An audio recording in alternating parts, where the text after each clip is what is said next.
Vi nåede næsten igennem. Vi skal lige tage introen igen med godt, vi ikke nåede. Det var godt, vi ikke rundede noget vigtigt, kan man sige. På den igen. Er du klar? Let's fucking go!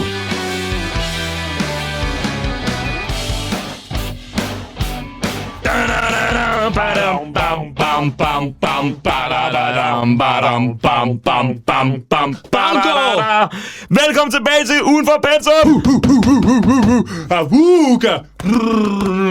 Lige præcis. I ved, når jeg hører de her smukke jingles, sprøde stemmer, at det er Ulrik og Johan, der kommer direkte til her. Og denne her gang er det jo en speciel dag. Ved du, hvorfor? Det må man sige, fordi vi har kamera på. Oh my god! Der er kamera der. Nej, vi har kun et kamera. Er det virkelig sådan der, jeg ser ud? Ja, desværre. Det er det, du ser på hver dag? Det kræver også meget træning. Stakkels dig, altså nu er jeg helt med lidenhed med dig. Ja, det er vanvittigt. Men vi har haft nogle tekniske problemer. Første gang, vi prøvede at optage med kamera, og teknisk set ikke så stort et teknisk problem. Den her gang havde jeg bare lige glemt at tænde for din mikrofon. Ja, det var altså også træls, hvad jeg vil sige. Prøv at høre, hvis det her ikke fungerer nu, ikke? Så chopper jeg dig. Vi har gennemgået det, men jeg beder til alle guder, der er. Altså, please, ikke noget, der går i vasken. Vi beder til Gud, vi beder til Allah, vi beder til Shiva, vi beder til Moloch. Vi beder til Messias, Lucifer, Satan, alle de der, please, lad os fucking... Diddy, Epstein, alle. Jeg kender Epstein, god kammerat. Nej, nevermind. Kender vi? Den kommer vi ind på bare ugen. Det kommer vi ind på, Men i dag er jo en smuk dag, fordi vi er sammen her. Og ja, Johan, jeg har handsker på indenfor. Og det er fordi, jeg synes, jeg har... Godt, du kommer i forkøbet. Jeg synes, jeg har pissekoldt. Det er fordi, jeg er kold ligesom Ice Kid. Nej, hvad fanden er der noget? Stabil, den har den der sang. Du kan ikke fryse mig, for jeg er allerede is. Lige præcis. Jo, det er og du kan ikke brænde mig, for jeg er allerede is. Jo, okay. De har heldigvis ikke bedt om nogen koncert. Get down Nu overvejer jeg at slukke for din mikrofon med vilje. Skal jeg slukke for mine moves? Get down Så, nu er det bare... Ej, fucking... Du kan ikke styre, der er kamera på. Alright. Også det værste er... Giv dig lige at koncentrere dig. Jamen, også det værste er at overveje, hvor koncentreret vi skal være nu, om at vi ikke skal klø os i bollerne. Nu der er video på. Det er så bliver det... Så er det kun vores OnlyFans, der ser det her, jo. Dem har vi også nogle af. Nej, det har vi ikke. Fedt, du lige retter dig selv. Det har vi faktisk ikke. Nej, det har vi ikke. I did not have sexual relations with OnlyFans. With that woman. Men der er så åbenbart flere, han har haft seksuelle relations med, hvis man skulle tone i nogen. Ja, Bubbles. Bubbles, det er det, ifølge Epstein-filerne, han hedder. Bill Clinton. Nej, Bubba. Bubba, det var det, han var. Det er Bubba. Ja, Blowing Bubbles. Blowing Bubba. Men sidste gang, vi var sammen, der snakkede vi om, at du snart skulle... lave optræden i revyen, du skulle danse med et mågekostyme på, hvor jeg sagde til dig, du behøver ikke at få sådan et næb placeret på dig, fordi du allerede har en stor næse. Hvordan gik det? Den giver jeg lige en... Applaus til mig. God joke. Sjovt. Giv mig lige en lille. Nej. Ja, nej. Tak. Du er simpelthen så sjov, Johan. Der er gennemsnittet her, ikke? No. Og du er hele vejen... Her nu. Jeg synes jo, du er sjov nok. Men det er korrekt. Jeg har været danser på Kasernerevyen. Det er det. Som holdt 20 års jubilæum i år, faktisk. Fedest. Ja, og det var 6 dages performance, hvor der var basically udsolgt alle dage. Var det ikke 5? Var det ikke mandag til fredag? Det var søndag til fredag, faktisk. Nå, for helvede. Det var meningen, at der ikke skulle være onsdags, men så fordi, at det blev udsolgt så hurtigt, så smed de lige en dag på onsdagen, faktisk. Og det er jo bare mega fucking fedt. Og jeg nød det utrolig meget. Jeg lærte faktisk lidt dans, og ydmygede ikke mig selv og mine meddansere alt for meget. Og havde det bare så sjovt. Og det var jo 6 dage sindssygt hårdt performance, samtidig med, at jeg havde en eksamen. Jamen, du var meget presset. Jeg var meget presset. Jeg var ikke mange kolde sild værd. Det var jeg ikke. Kolde sild? Jeg kan ikke lide kold sild. Hvad siger jeg? Mange flade fisk. Jeg aner det ikke. Jeg var ikke mange flade fisk værd. Men Men ja, eksamen gik også godt. Stærkt. Det var oppe i Mark Twain, og det var... Mark Twain. Det var ham, der havde det alias. Der var Mark Twain, ikke? Jo, han hedder Samuel Langhorne Clemens. Ja, det havde vi snakket om med. Han var lidt, han havde skrevet en bog, hvor han nævnte Negroes lidt meget og sådan noget. Ja, det var endordet, han sagde over 200 gange. Men ja, jeg var til mundtlig eksamen, fik faktisk 10 for det. Fedest. Så det var faktisk rigtig, rigtig godt. Jeg har ikke aldrig fået 12 i en mundtlig eksamen, så det var ret fedt at få 10 her. Det er jeg ret godt tilfreds med. Det må jeg gå efter næste gang, så. Undermåler. Så det var bare virkelig... Shut up. Så det var bare virkelig fedt at afslutte et semester på den måde. Fantastisk. Og så... så fredag havde vi jo sidste performance, og sidste dag med performance, det fandt jeg så ud af, det er, hvor man pranker sin medarrangørerne på forskellige måder. Hvordan pranker dem? Bare lige pludselig siger, nu vi stopper med det hele. Vi gider simpelthen ikke optræde med. Det er noget, som ikke ligesom må sabotere performancen, ikke? Så det kunne for eksempel være, altså skuespillerne, ikke? De havde sådan samlet sjove ting ind, eller havde skrevet alle mulige ting ned, hvis de sådan skulle improvisere lidt, ikke? Og sådan noget, som de havde gemt til dagen, ikke? Sådan så, der var... hvad er et godt eksempel? Det er svært at komme på et godt eksempel. Men det var på et tidspunkt, der var sådan en landmandesketch, ikke? Kender du den der reklame, hvor der er sådan en landmand, eller en kvinde, der sidder sammen med en landmand, og hun er sådan, er du en ægte landmand? Og så er han sådan, ja, jeg er jo en ægte landmand, og det er, vi er tvunget til at innovere og nytænke hele tiden. Det er jo... Du kan ikke sige den reklame? Ikke, nej. Den er sådan, jeg ved ikke, hvad det er. Er det den fra Dansk Landbrug? Ja, så er det fra Dansk Landbrug, ikke? De svin. Ja, og så ham skuespilleren, han hedder Henrik, og han er simpelthen så dygtig. Henrik, ja.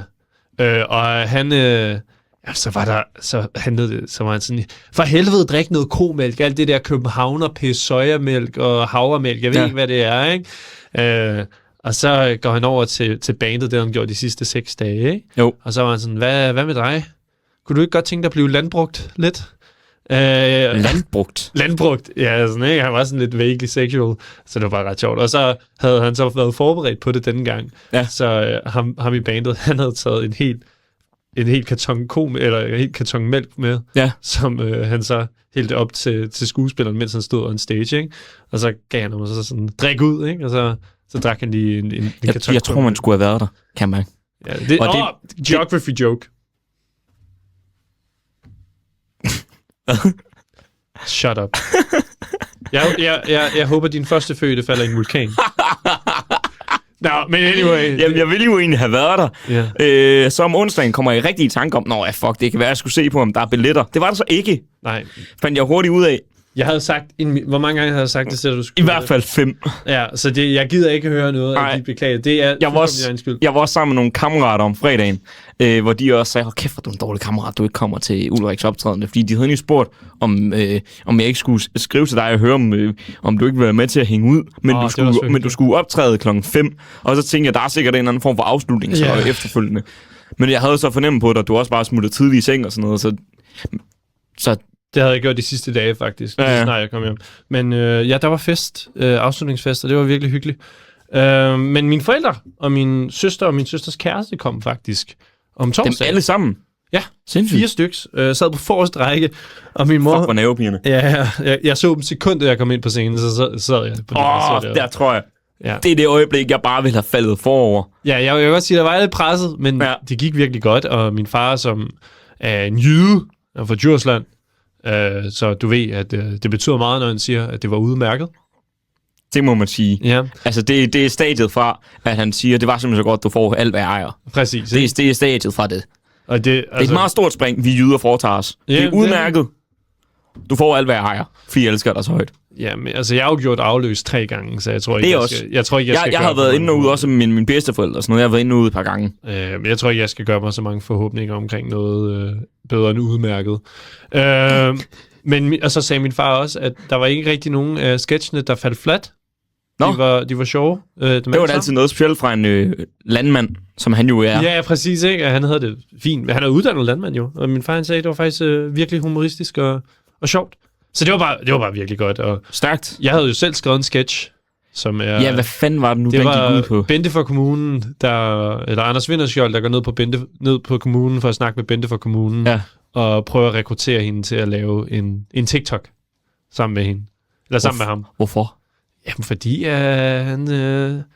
han kom jo i varmt vand, fordi han brugte kommunale ressourcer på at lave TikToks. på et tidspunkt. Ja. Og så var det bare lidt en parodi på det, og så Mette Frederiksen, Bente fra kommunen, hun var sådan, nu skal de høre her, unge mand, jeg vil ikke bruge offentlighedens ressourcer på dit tænder og fjæs! Og så havde jeg skrevet en monolog, hvor hun kalder ham for en 14-årig strattendrøver, lurendrejer, plattenslager, rævepels iførte charlatan, mens hun står op på sådan... Hele muligheden. Det var mig, der skrev det. Og folk grinede meget godt, og så var der også en 6-7 joke. Det var bare fucking sjovt. Det var ikke mig, der havde skrevet det om. Men det var virkelig sjovt, fordi jeg var på scenen som statist, ikke? Ja. Og jeg skulle spille sådan lidt stonefaced, ikke? Altså, jeg glæder mig hver gang til den der 6-7 jokes, ikke? Fordi man kan bare høre... Ja, min storesøster, hun er 34. Der var hjemme forrige uge, sagde hun også 6-7. Jeg havde næsten lyst til at gå over sparke hende over skinnebenet. Det skal folk, vores alder op fra, simpelthen ikke rende rundt at sige. Jeg synes bare, det var så sjovt. Men det er, jeg elsker, når publikum er sådan, det er min yndlingsreaktion. Der er sådan, men samtidig griner de også lidt af. Ja. Så det var bare, jeg kan godt sige, det var nok en af de største oplevelser i mit liv, at lave det her performance. Og så jeg fandt ud af, det fortalte jeg da også her tidligere, at jeg var den eneste mand i 6 år, som havde været med til at danse. Ja. Og det forstår jeg simpelthen ikke. Nej, det var det, vi snakkede om. Ja. Men det er mærkeligt, at der ikke har været nogen andre. Jeg forstår det simpelthen ikke. Fordi jeg synes faktisk, det var en kæmpe stor oplevelse, og jeg ved ikke, det er lidt skuffende, fordi det er jo mega fedt. Og altså, hvis man kan flække floor, så kan man også godt gøre det her. Og du havde i hvert fald brug for dansetræning. Ja. De sidste par uger har også været fede for mig. United har vundet over Manchester City. Jeg skulle altså lige så spørge dig jo. Nå ja, nu gør jeg det selv. Du får mig til at tro, nu lyder som sådan en røvhul, fordi jeg ikke har spurgt ind til dig. Du gav mig ikke tid til det. Nå, Johan! United har vundet over Manchester City, Arsenal og Fulham de sidste 3 kampe. Jamen, vi er der! Du må være så glad. Der er en United-fan, der sagde for over et år siden, at han ikke klipper sit hår, før United vinder 5 kampe i streg. Jeg tror, der er gået 450 dage siden ham her. Han sidst har fået en klipning. United er 2 kampe fra, at han endelig kan blive klippet. Jeg håber, jeg er i ekstase for, at United skal vinde 5 kampe i streg. Vi ligger på 4. pladsen, vi ligger til Champions League, vi scorer mange mål. Det er fedt at være United-fan for tiden. Det holder sig kun en måned. 7. i 13. Altså man kan sige, det er jo, du har jo valgt et hold, der ikke altid er favoritter at støtte. Det er meget op og ned. Meget op og ned. Ja. Altså, der er nogen, der investerer i aktier og følger med i dem, også i op- og nedture. Jeg har valgt en fodboldklub, hvor det har været meget nedture.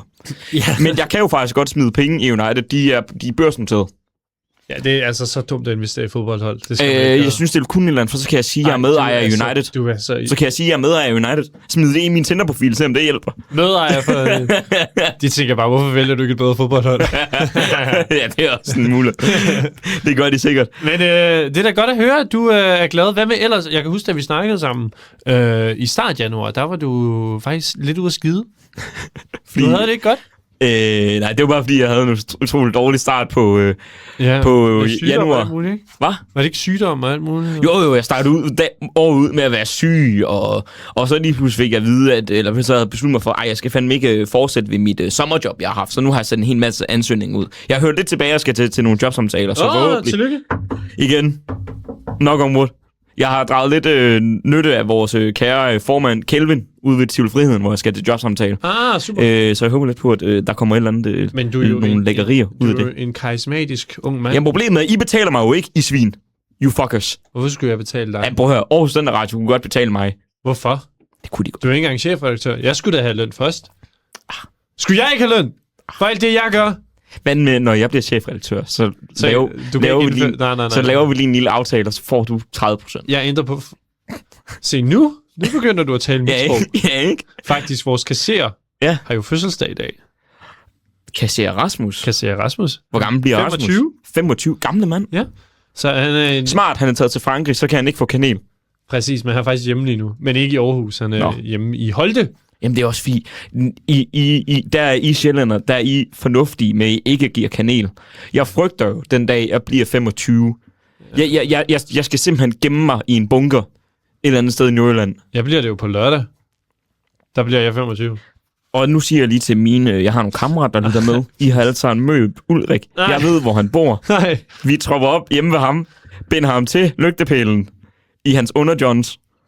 og så giver vi ham bare kanel. Det er altså nogle crazy traditioner. Nej, fordi faktisk, hvis jeg skal være helt reelt, jeg gider fandme heller ikke have kanel. Nej, det virker... Kan vi to lave en truce? Jeg ved ikke, skal vi nogle steder i weekenden?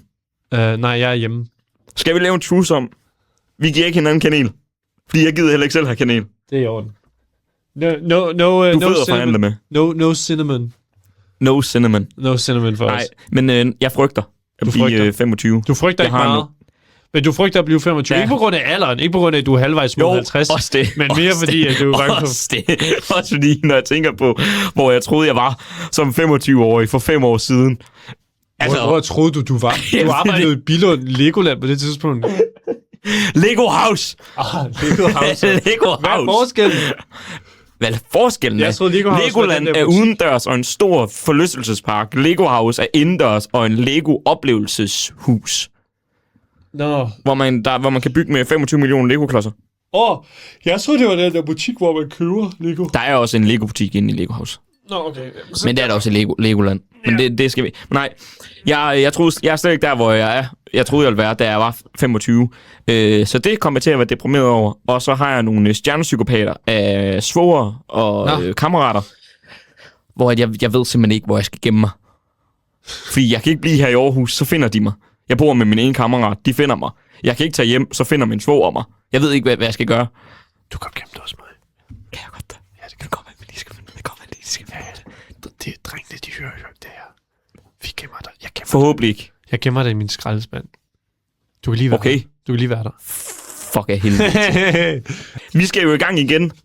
Og jeg har jo fundet en lidt godter til os i dag. Jeg vil bare sige, at det skulle godt at være tilbage. It's easy being green sometimes. Hvorfor sagde jeg det? Det ved jeg heller ikke. Nej, det giver ingen... Okay. Det ved jeg heller ikke. Jeg har det godt, og jeg er klar på din historie. Lay it on me. Fantastisk.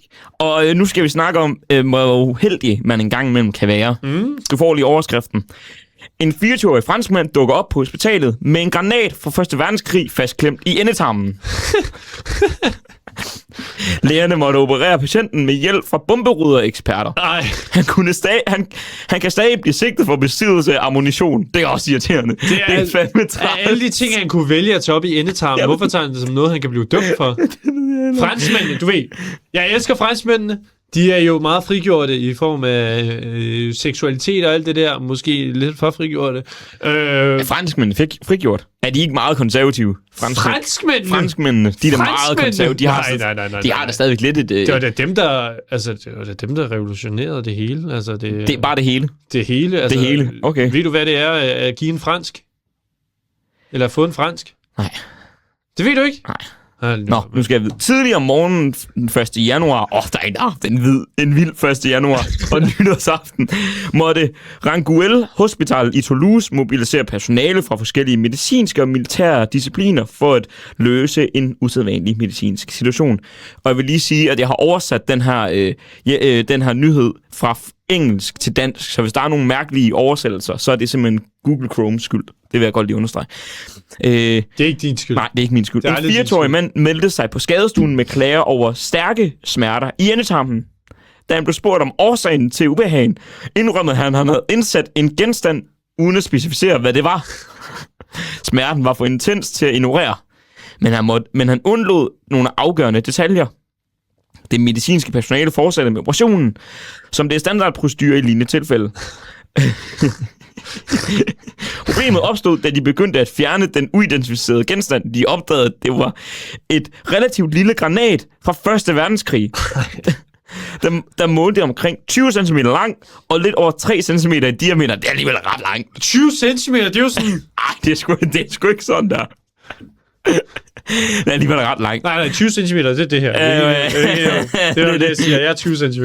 Nej, prøv lige her. 20 cm. Det er sådan her, ikke? Sådan her. Ja, prøv at, jeg ved det ikke. Og så 3 centimeter. I diameter. Det er alligevel langt op. Det er langt op. Ja, specielt når han ikke har kunne få den ud selv igen. Det medicinske personale måtte afbryde proceduren af frygt for en mulig eksplosion. Hospitalet, som ikke var bekendt med sådanne protokoller, alarmerede straks myndighederne, og omkring klokken 2:20 om natten ankom politiet og aktiverede bombeholdet.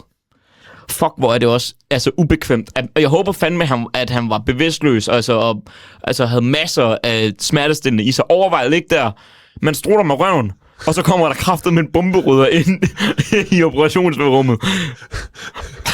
Overvej, der skulle holdet i Johan. Nej, stop. Det er jo, de skal holde det åbent, jo.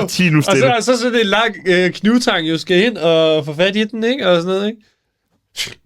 Holdet etablerede en sikkerhedsperimeter for at neutralisere anordningen, så operationen kunne fortsætte, selvom ingen på et tidspunkt vidste, om hele operationen kunne eksplodere, om hele bomben kunne eksplodere når som helst. Den første kontrollør konkluderede dog, at granaten stammede fra 1918, det sidste år af Første Verdenskrig. Hvor fuck har man fundet sådan en henne? Det ved jeg simpelthen ikke. Altså, life finds a way. Åbenbart. Det er så vildt. Den udgjorde dog ikke nogen risiko. Da spændingen havde lagt sig, underrettede betjentene den retslige støttegruppe GAJ, som indledte en sag om besiddelse af kategori A-ammunition. Avisen bragte historien om den usædvanlige sag. Den besiddelse, står der i anførselstegn, der henvises til i klagen, kan i dette tilfælde betragtes som ret relativt, men som den samme avis rapporterede, bekræftede en kilde tæt på sagen, at patienten ville blive afhørt i de kommende dage for at forklare granatens oprindelse. Ja. Det er fucking akavet. Overvej 1 at skulle forklare, hvorfor man stikker en granat op i endetarmen. 2 at skulle forklare, hvor fanden man har fundet den henne. Det er...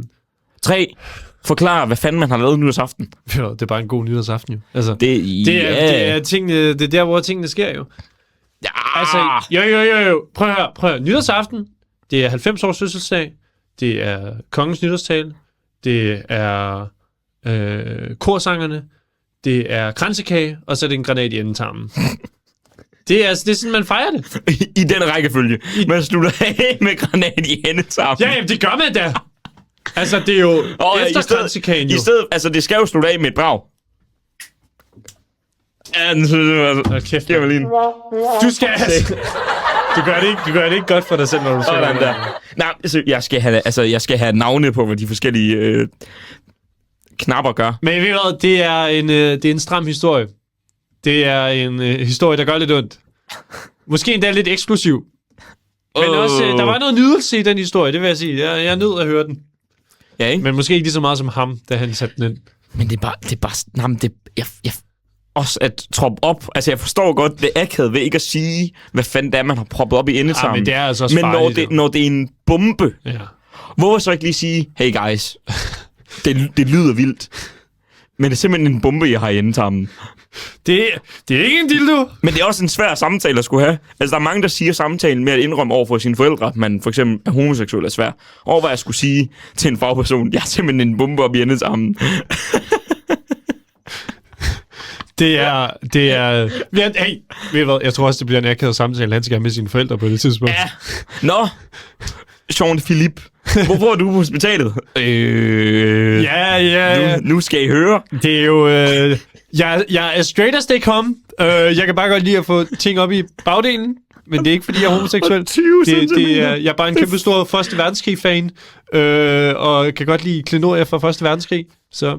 Han kan jo bare rigtig godt lide klenodier fra Første Verdenskrig. Det er altså også sindssygt, ja. Jamen, det er fuldstændig... Jamen, for fanden. Nej, det var en god historie. Den er jeg glad for, du med. Tak. Det varmer i disse kolde dage. Det er jo det. Og apropos varme. Nu skal vi ned syd for ækvator. Okay. Nærmere bestemt til Melbourne. Melbourne. Oh, yeah. Her har vi simpelthen en vanvittig historie. 13 år... Very good. Det var ikke engang meningen. 13-årige svømmer i timevis for at redde familie, der blev revet ud på havet. Ja. Det sker i Melbourne, Australien. En 13-årig dreng får æren for at have reddet sin mor og 2 yngre søstres liv med en time-lang svømmetur, efter at familien blev skyllet ud på havet for den australske kyst. Austin Appleby. Shout out. Svømmede 4 kilometer til kysten for at slå alarm, efter han fredag var kommet i vanskeligheder med sin mor, Joanne Appleby. Bror, Bo, godt navn, Bo, 12 år, og søsteren Grace på 8, oplyser politiet. 4 kilometer i åben hav. Altså det... Kæft, det skulle jeg ikke.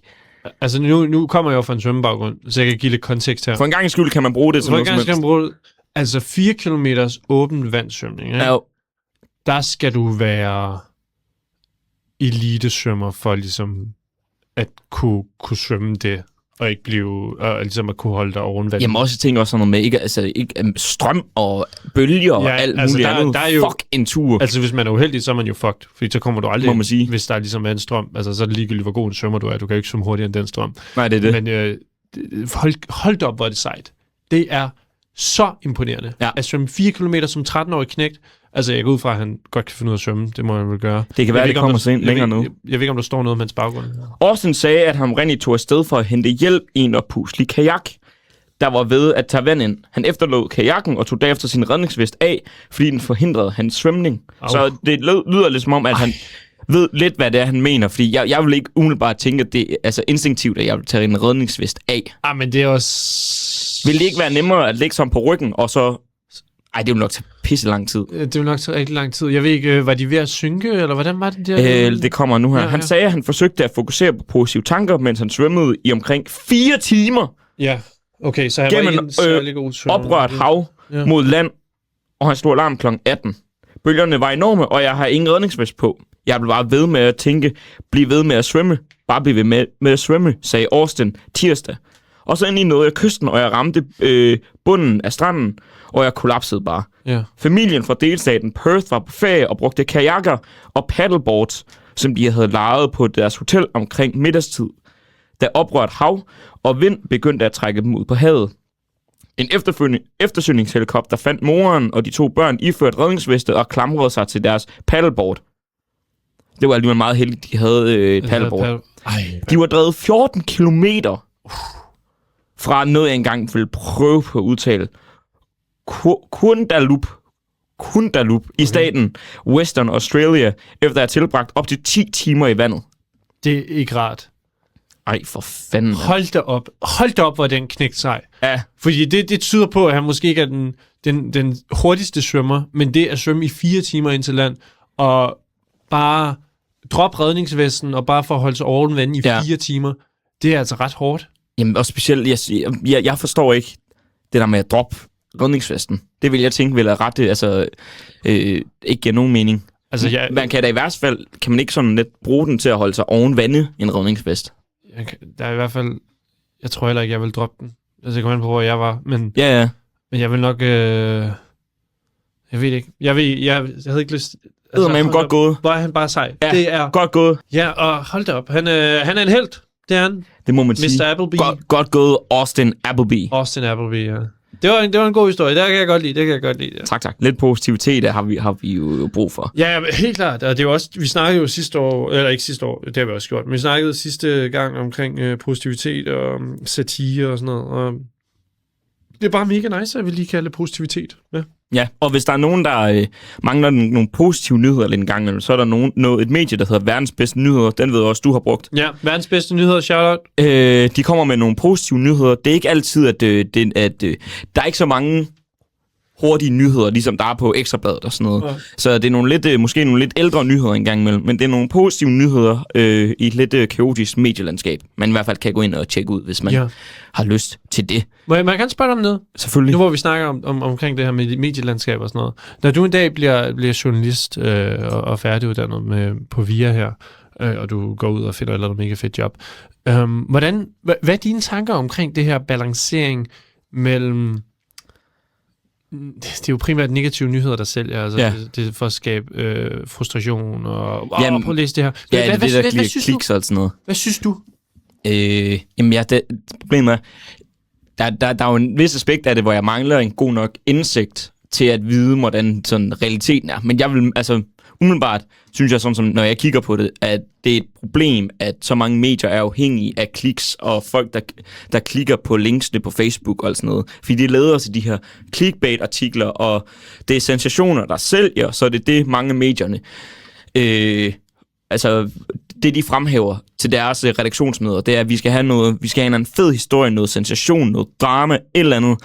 Hvor det er jo også lidt det, jeg kører igennem, når jeg sidder og finder historier på en eller anden måde. Ja. Jeg sidder og prøver at tænke over, hvad der vil være fedt at høre, hvad der vil være sjovt at høre, og så også, hvis der er et eller andet vigtigt skelsættende. Så jeg har jo nogle kriterier, som jeg arbejder ud fra, men vi skal jo heller ikke sælge en artikel til vores læsere, og kan så man alligevel, sige. Altså... Ja, vi skal sælge det på den måde med at vi jo gerne have folk klikker på episoden, men vi er jo ikke afhængige økonomisk af det, selvom at jeg er glad for, at man godt være afhængig økonomisk af det. Men jeg tror lidt det der med, at i hvert fald det, jeg kan huske fra min praktiktid, med at jeg synes nogle gange, at der blev prioriteret forkert, når man udvalgte historier, fordi man tænkte over, hvad for nogle historier passer til vores målgruppe, hvilket jeg på en eller anden måde synes er et fair nok kriterie. Men det var også meget sådan noget med, hvad vil fange vores læser? Hvad vil sælge den her avis? Fordi det var en fysisk avis, de udkom som børneavisen.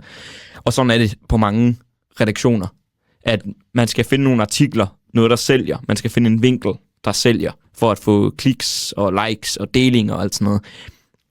Hvor at, jeg tror nok, at jeg vil, hvis det var noget, jeg var redaktør over, jeg vil fokusere på historier, der samtidig skal være vigtige og relevante, men også noget lidt ligesom vi prøver på, nogen der kan være sjove, eller underholdende, eller giver håb, hvad det nogle gange kan være. Ja. Der er også en YouTube-kanal, der hedder Good News, som jeg ser en gang imellem. Den kan man også prøve at undersøge, som en gang imellem lige uploader en video, jeg tror det er en gang om ugen, eller sådan noget, med månedens gode nyheder. Hvor det er alle mulige gode nyheder fra hele verden, så man også lige får et andet billede på, hvad der sker ude i verden, frem for alt det negative. Jeg vil også sige, i dag her med de nyheder, jeg kan godt mærke, at det er nogle gode nyheder, det giver mig håb. Især som en, som også godt kan også det med en granat i endetarmen. Som en, som også godt kan lide at sætte en granat op i endetarmen. Så føler mig rigtig set, jeg føler mig rigtig hørt, jeg føler mig forstået. Ja. Og jeg får mig til at føle sådan, okay, jeg er ikke alene i den verden. Nej. Der er også andre franskmænd, der kan lide det. Og det er bare mega nice. Det gør mig simpelthen så glad. Men tak for dit perspektiv her. Jeg kommer lige til at tænke på, i litteraturens verden, og i kunstverdenen, der taler vi om, at kunst er formet af samtiden, men samtiden bliver også formet af kunsten. Ja. Og jeg kan slet ikke lade være med at tro på, at det her konkurrencedrevet clickbait, for så mange kliks som muligt, ikke bare er et produkt af det samfund, vi lever i, men også bliver ved med at rekonstruere den samme dynamik for fremtiden. Men det er jo også fordi, at det er sådan, algoritmerne er sat op. Ja, men sådan, algoritmerne er formet, men samtidig former det også ligesom omkring sig. Og det er bare sådan, så jeg begynder bare at tænke sådan, hvad er løsningen på det? Hvad kan man dog gøre? Fordi alle kan sige sådan, men det er jo bare, vi vil jo gerne kunne overleve, vi vil gerne kunne tjene penge, vi vil gerne ligesom kunne have råd til at udgive den næste avis også, ikke? Jo. Men så kommer der aldrig ligesom til at ske noget forandring, fordi det bare er, medielandskabet har bare udviklet sig til det, og de bliver ved med at forblive det her dog world, ikke? Ja, I don't know. Det er bare interessant. Jamen, det synes jeg også, det er også noget jeg tit tænker over, hvis jeg tænker over, om jeg skal have en fremtid i journalistverden. Altså, nogle gange har jeg svært ved at se mig selv på en normal, traditionel avis. Fordi det der med, at man skal udvælge artikler, som bare sælger, det skal være sensationelt, og det er sgu ikke altid sådan, at jeg kan se mig i den del af journalistik, fordi jeg synes, at så driver man bare sådan folk på deres følelser og vrede og alt sådan noget, fordi det skal give kliks på Facebook eller Instagram. Ja, jeg kan også det synes jeg giver rigtig, rigtig god mening. Og tak det, jeg synes også, at altså, der føler jeg, at vi har meget til fælles. Fordi vi vil jo begge to gerne have et eller andet, der giver mening for os, og som passer til vores værdier, og hvad vi tror på. Og det var så mega fedt, da jeg var på Kaserne-revyen, for så fik jeg snakket med nogle af skuespillerne også, ikke? Jo. Og de går rundt med de samme følelser, sådan at men jeg vil også gerne ligesom kunne lave et eller andet job, jeg elsker, og samtidig også godt kunne leve af det, og sådan noget der. Og det er bare noget, som alle vi unge går rundt og finder ud af, hvordan det her, vi elsker at lave, hvordan ligesom kan vi leve af det i fremtiden. Ja. Så det får mig bare til at tænke, at vi skulle ikke alene om det. Hvad siger du til, at vi tager den transatlantiske flyver? Den transatlantiske flyver. Med lidt America. Ved du hvad? Det kan vi da godt gøre. Skal vi ikke lige se, hvordan det går derovre på den anden side af Atlanten, hva'? Jo, lad os. America. fuck yeah! Coming again to save the motherfucking day, yeah, America! Fuck yeah! Freedom is the only way, yeah! Terrorist, your game is through, 'cause now you have to answer to America! Fuck yeah! Okay. Men der er jo sket meget i USA, siden vi sidst snakkede om USA, kan man sige. Det er alligevel utroligt, hva'? Ja, det må man sige. Som mit idol, Vladimir Lenin, han sagde. Der er... Nu kommer den... Fuck, den siger du tit. Der er uger, hvor der sker så meget på et år, og så er der år, hvor der sker så meget, som der sker på en uge. Eller hvad fanden nogle gange er. Ja, det var basically det. Jeg tror, det var 10'er, han sagde. Nå. At der er uger, hvor der sker lige så meget som... Men det må man sige, det er utroligt, vi kun er ved 4. februar. Jeg føler, at året sagtens kunne være et halvt år gammel. Hold kæft, hvor der er sket meget. Året kunne være et halvt år gammel. Må man sige. Donald Trump startede ud med simpelthen at nappe Colombias præsident. Ja. Fuldstændig åndssvagt. Så er de lige kidnappet en præsident. Det var Venezuela. Hvad sagde jeg? Colombia. Nå, Colombia. Det er jo lidt det samme. Nej. Det er jo lidt det Oh samme. my god. Ifølge Donald Trump er det det samme. Han kan ikke fucking kende forskel. Og så fandt Danmark sig i sin største udenrigspolitiske krise i flere årtier. Det er korrekt. Hvor god gamle Lars Løkke Rasmussen redde vores røv. Jeg tror kraftet, men han bliver statsminister. Det tror jeg. TV2 har jo haft et dokumentarhold til at følge ham. Det var nok godt PR, det må man da nok sige. Men du kan lige fortælle lidt om, hvad det var, han specifikt gjorde? Jo, men nu er det jo old news, så folk ved det jo nok godt. Jeg vidste faktisk ikke helt specifikt det her med, altså sådan, hvad det var, han gjorde, der var så godt. Altså. Jamen, jeg ved ikke om sådan... han blev jo lidt et meme. Men jeg synes, det var godt, at man sendte ham afsted, en garvet, erfaren politiker på rigtig mange måder, der selv har mødt Donald Trump tidligere. Men han tog til Washington D.C. og mødtes med J.D. Vance. Det er faktisk noget, min kammerat snakker om. Hvordan kan en voksen mand hedde J.D. Altså, hvordan kan en voksen mand tage seriøst og blive kaldt J.D.? Ved du, hvad han hedder til fornavn? Nej. Det ved jeg heller ikke. Aner det ikke. Slå det op. John These Nuts Vance. John Doe Vance. Altså, en voksen mand kan jo ikke blive kaldt J.D. Han hedder James David Vance. Hvorfor ikke bare blive kaldt James? James David Vance. Fucking skvat. Men han mødtes jo med dem her, og sammen med Grønlands udenrigsminister Motzfeldt, Vivian Motzfeldt, og så havde de så lige et lille møde, og de blev enige om at nedsætte det mest danske bureaukratiske pis nogensinde, en arbejdsgruppe. Hell yeah! Så de har simpelthen nedsat en arbejdsgruppe, hvor at Caroline Levin, den skrigeskinke, hun sagde, det var en arbejdsgruppe om, hvordan USA skulle købe Grønland. Det er jo så, hvor Lars Løkke har sagt efterfølgende, det er jo ikke det, vi har aftalt. Så blev Donald Trump sat på plads af Mark Rutte til Davos. Hvorfor var vi forresten ikke i Davos til World Economic Forum? Hvor var vores billet? Prøv at høre, jeg gjorde, hvad jeg kunne. Okay? Jeg skrev til dem, hey, vi kommer fra Aarhus Student Radio Podcast. Vi har cirka 10 lytninger per episode. 10? Gang det med. For en god dag. 0,1. Nej, vi kunne simpelthen bare ikke. Alle var der, eller Remy var der. Grinte os i øjet. Remy var der. Remy? X-Factor. Ja, jeg var til World Economic Forum. Jeg tror, det er lang tid siden, Remy har været X-Factor-verden, hvis jeg ikke. Ja, men han er stadigvæk.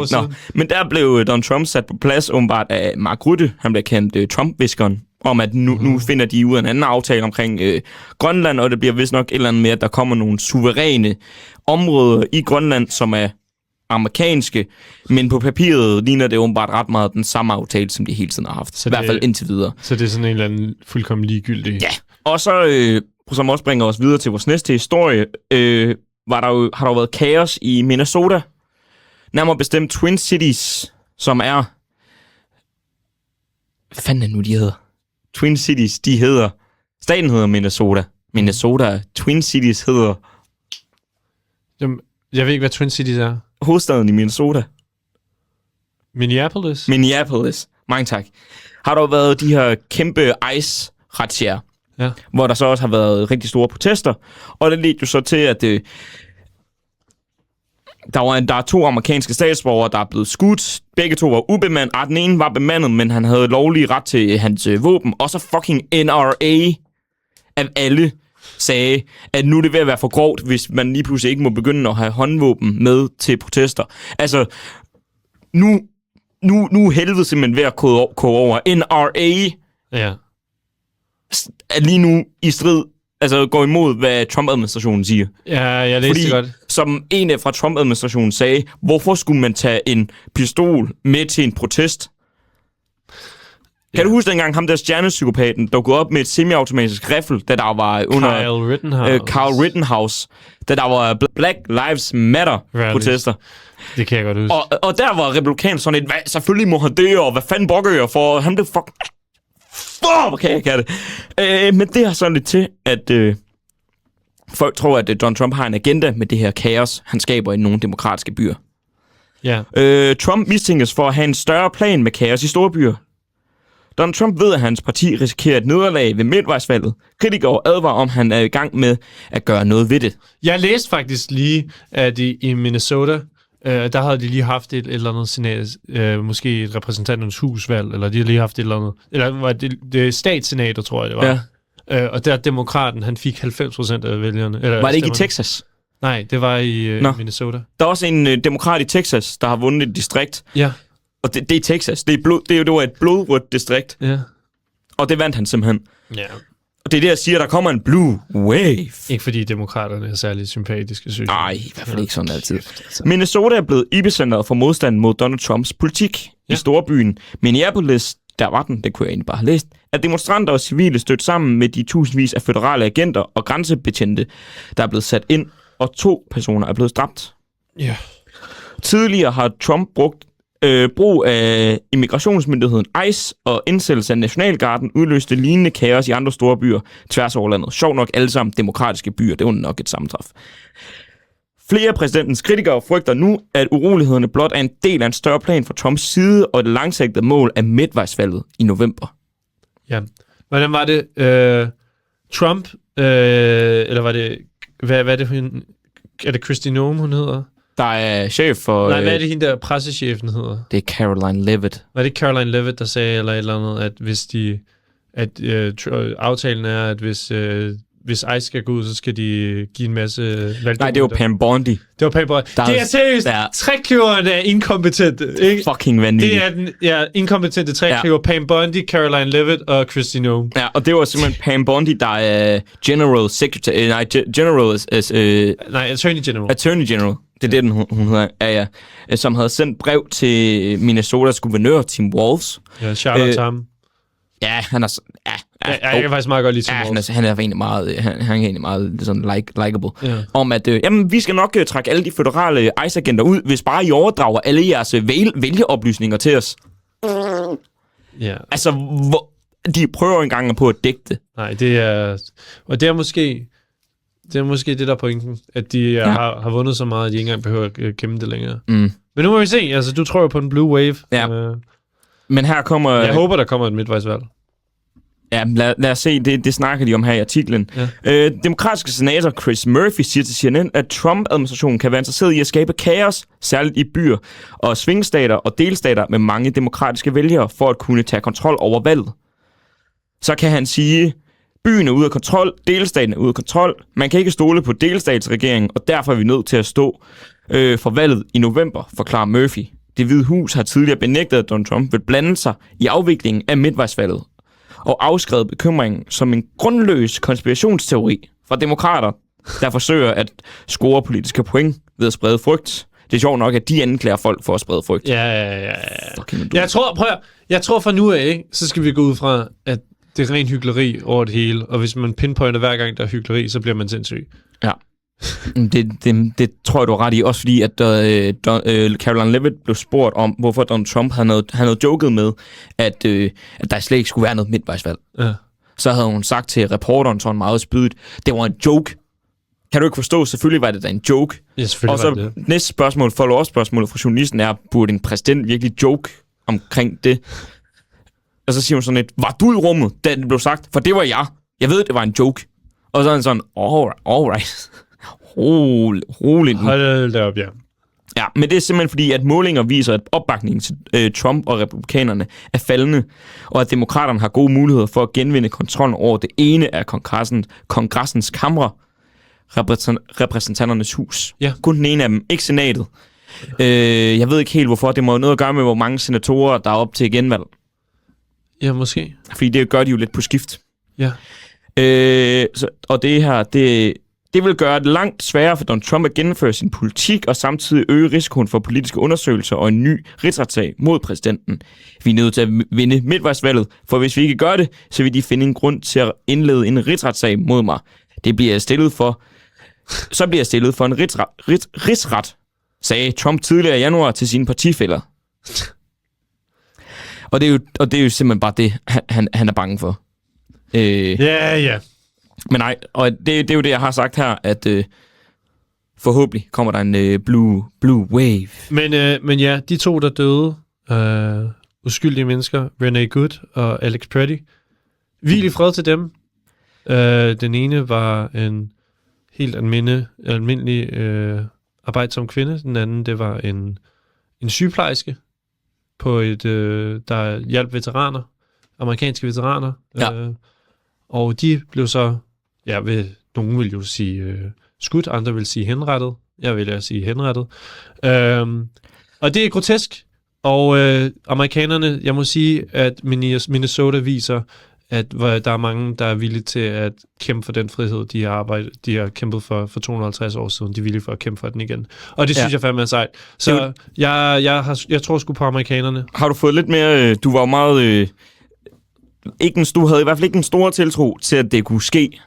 Nej, jeg ved det helt. De gange, vi har haft snakket om det. Jeg har det sådan lidt, at... Jeg føler hver dag sådan tilspidser på en eller anden måde. Jeg føler hele tiden... Men det får også sige, der sker så meget. Ja, men jeg føler, det bare... Det eskalerer. Ja. Så på et eller andet tidspunkt, så tror jeg, der kommer en eller anden punkt, hvor det bare bliver for meget. Så something's gotta give. Det er jo specielt gjort altså, i Minnesota, hvor jeg også... Altså, der under alt det der har X eller Twitter virkelig været altså, et forfærdeligt sted at være. Fordi alt fra folk, der synes, at protesterne er fuldstændig i orden, til folk, der synes, at de prøver at lave et kup, er på Twitter, og det er meget... Twitter er meget højredrejet. Ja, det er jo fordi... Fuldstændig vanvittigt. Fucking Elon Musk har taget det over. Ja, men det er jo Elon Musk. Ja. Kæmpe klaphat. Men skal vi hoppe videre fra Minnesota? Kæmpe shout-out til Minnesotans. Minnesota Vikings, jeg håber, det går bedre for jer. Skud til Marshall. Fucking elsker Marshall. Kæmpe G. Alright. Det er jo det. Ja. Og nu skal vi faktisk næsten finde sølvpapirshatten frem. Jeg plejer altid at have en. Kan du huske, for et par år siden, da det var en rigtig stor konspirationsteori, alt det her med, at magteliten sender børn rundt omkring til alle deres rige venner, og det foregår hele i den der dumme pizza-restaurant i D.C., som var en del af hele QAnon. Konspirationsteori. Ja, det kan jeg godt huske. Og det var interessant. Meget af det er jo lidt af det, der faktisk er foregået i Epsteins liv. Det er bare de andre end QAnon sagde.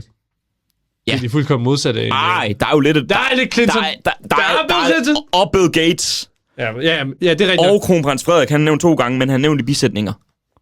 Der var en eller anden gut, der sagde, at han skulle mødes med kronprins Frederik. No. Og angiveligt, der er jo nogen, der har rækket ud til kronprins Frederik. Jeg tror, det var Ekstrabladet, jeg læste. Han siger, at han nogensinde mødte Jeffrey Epstein.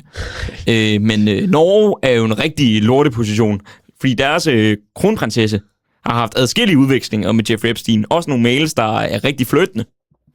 Hun havde blandt andet skrevet til ham, at Paris var et godt sted at være utro, og at skandinaviske kvinder er bedre konemateriale.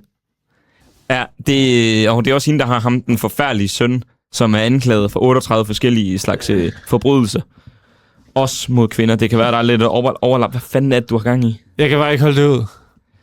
Nej, det kan jeg da godt se. Men nej, Norges kongemus er lidt en shambles. Det er fandme et shit show.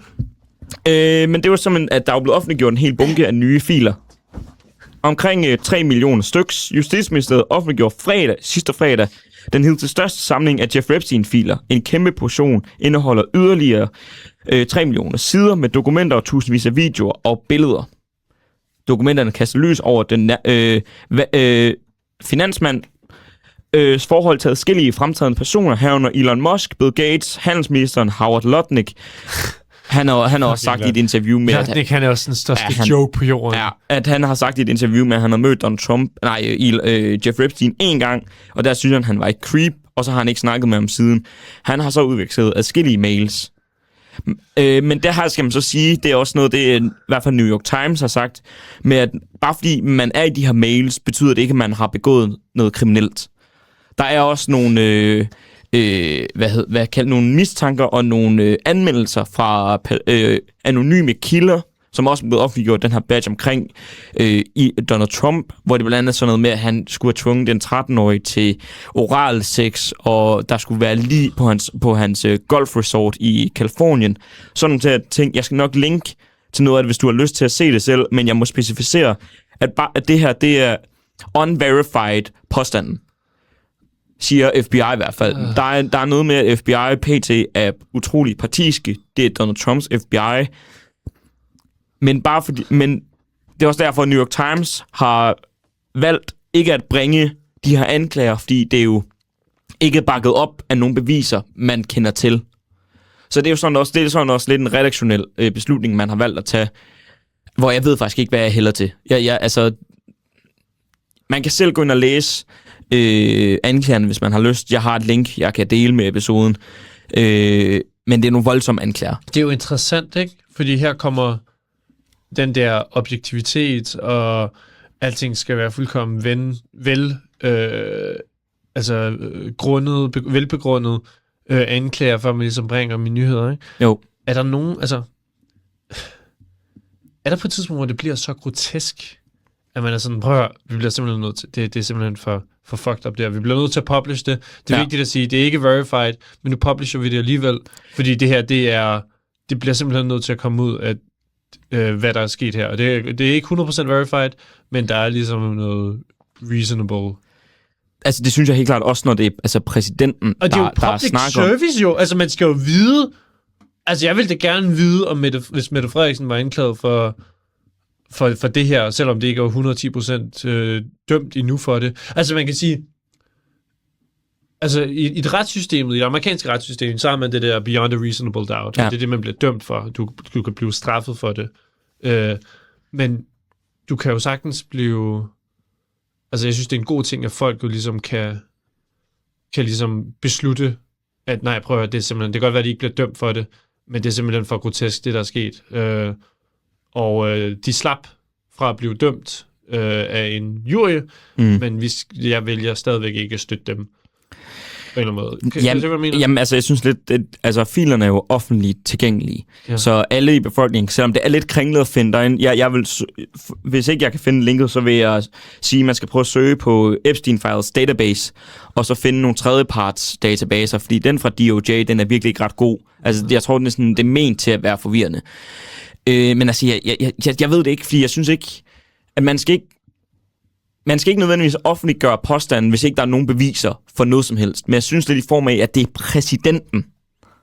Og det er så voldsom påstanden. Synes jeg næsten, at man er nødsaget til at gøre... Det ved jeg synes, det er svært, for man kan jo selv gå ind og finde det. Men i hvert fald, der står også om, at dokumenterne indeholder ubekræftede tips og påstande om Trump. Filerne synes at indeholde mindst 4.500 dokumenter, der nævnte Trump. Et af dem var en opsummering, som embedsmænd fra Federal Bureau of Investigation, altså FBI, samlede sidste sommer af mere end et dusin tips fra offentligheden, der involverede Trump og Epstein. Det er uklart, hvorfor efterforskerne har sammensat resuméet, som inkluderede beskyldninger om seksuel misbrug begået af Epstein og Trump. E-mailsene indeholdte ingen bekræftede beviser, og The New York Times beskriver ikke detaljerne af de ubekræftede påstande. Donald Trump nægter at forseelserne i forbindelse med Epstein. Som svar på en anmodning om en kommentar henvises Det Hvide Hus til en offentlig erklæring fra Justitsministeriet. Det er jo så rådent. Det er så rådent. Jamen også fordi det lugter jo så meget af, at der er en hel masse medskyldige, som de skjuler. Men det har jeg faktisk et klip, jeg vil afspille for dig og lytterne, hvor man kan høre Deputy Attorney General Todd Blanche, som sjovt nok også er Donald Trumps personlige advokat. Der er jo slet ikke noget conflict of interest der. You said this is the end of the Epstein, of your review of the Epstein files. So, just to clarify, is the public going to learn the identities of the men who abused the girls with the information that you're releasing? And if not, Why not? And then I have a quick follow-up. I mean, you just baked in an assumption into your question that I have never said and I don't know to be true. Is the public going to learn about men that abuse these girls? Like, what does that mean? I mean, I don't understand what that means. Er dum? Det ved jeg heller I ikke. mean- Altså, det er et ret simpelt spørgsmål. Er der nogen beviser, som I offentliggør nu, der kan lede til flere anholdelser af mænd, som har været med til at misbruge de her piger og kvinder? Mænd? Jeg ved ikke, hvad du mener. Mænd? Nej, hvad mænd? Hvad mænd? Hvad mænd? Siger du mænd? Hvad? M-E-A-D? Fucking. Jeg ved ikke, hvad det ord betyder. Nej. Du Og det taler værste- fransk til mig. Ja, du snakker simpelthen fransk til mig. They're the men who abused the young women through Epstein's through Look, Epstein. we said in July, and it remains as true today as it was in July. July. If we had information, we meaning the Department of Justice, about men who abused women, we would prosecute them, right? We talked about the work that we're doing. That's why I said that. I said this earlier. There's this built-in assumption that somehow there's this hidden tranche of information of men that we know about that we're covering up or that we're choosing not to prosecute. That is not the case. I don't know whether there are men out there that abuse these women. If we learn about information and evidence that allows us to prosecute them, you better believe we will. But I don't think that the public or you all are going to uncover men within the Epstein files that abuse women, unfortunately. Og det synes jeg ikke giver nogen mening, fordi nogle af de tiltaler, Jeffrey Epstein og Ghislaine Maxwell er tiltalt for, er blandt andet det her med menneskehandel, med hensigt at vil prostituere dem ud. De har jo skulle udleje eller sælge de her kvinder til nogen, eller piger, til nogen. Så de siger simpelthen, at de har kunne anklage Ghislaine Maxwell og Jeffrey Epstein for at stå bag det her, men de har ikke kunne finde nogen mænd, de har gjort det til. Det giver jo absolut ikke nogen mening. Fordi hvem har de... Altså, der er jo nogen, der har modtaget de her piger eller kvinder. Det giver jo absolut ikke nogen mening. Ja, safe. Så de påstår, at der simpelthen ikke er nogen medskyldige. Så Ghislaine Maxwell og Jeffrey Epstein har simpelthen selv stået for at misbruge alle dem her. Ja. Selvom at der er, jeg tror det er 70 ofre, som er gået ud offentligt og sagt, at der er en bredere vifte. Hvorfor ikke bare spørge dem? dem? Jeg tror, at problemet er, at det har jeg også tænkt over. Jeg tror, mange af dem er bange for, hvad det kan betyde for dem at sige, det var Bill Gates eller Bill Clinton. Problemet er bare, at jeg forstår ikke det der med, at de har kunne bevise, at de har vil prostituere de her kvinder og piger ud til nogen, men de har ikke kunne bevise, hvem de nogen er. Det forstår jeg. Det giver absolut ikke nogen. Er det ikke bare med at spørge kvinderne og sige, hvem er det, der har gjort det? Og så skal de følge op på deres udsagn efterfølgende. Johan, jeg tror, vi bliver nødt til at stoppe nu. Men vi skal i hvert fald... det er nok et emne, vi kommer til at diskutere mere. Det kunne jeg også forestille mig. Og groteskheden er enorm på man bliver så træt. Man bliver så træt. Og det er jo det, der er pointen. Men jeg tror egentlig, det var det, vi kunne nå, var det ikke? Det var ikke meget galt. Du blev simpelthen så træt af at høre på Donald Trump. Ja, jeg kan ikke holde ud. I mindst slapper jeg for at høre hans stemme i dag. Det kan jeg godt lige hurtigt... Nej. Jeg kan simpelthen ikke holde hans stemme. Men det var denne episode af Uden for Pensum. Forhåbentlig kommer det med lyd på, og forhåbentlig er vores backup ikke fucket op. Ja, og jeg håber, at I nød det her lidt anderledes, også med lidt kamera på. Nu, det er stadig lidt nyt for os, så hvis der er på et tidspunkt, vi sidder og ser lidt dumme ud, så er det bare fordi... Det gør vi naturligt. Det gør vi bare naturligt, ja. Og det kommer til altid til at gøre. Ja, det tror jeg også. Men tak fordi I lyttede med. Jeg er jeres vært som altid, Johan Bavngård Thomsen. Og jeg er Ulrik Bak Petersen. Og tak for denne gang. Tak for denne gang. Pas på jer selv. Vi lyttes ved. Og pas på jer selv, opfør ordentligt. Og I må have det pissegodt. Stay awesome, bros. Hej.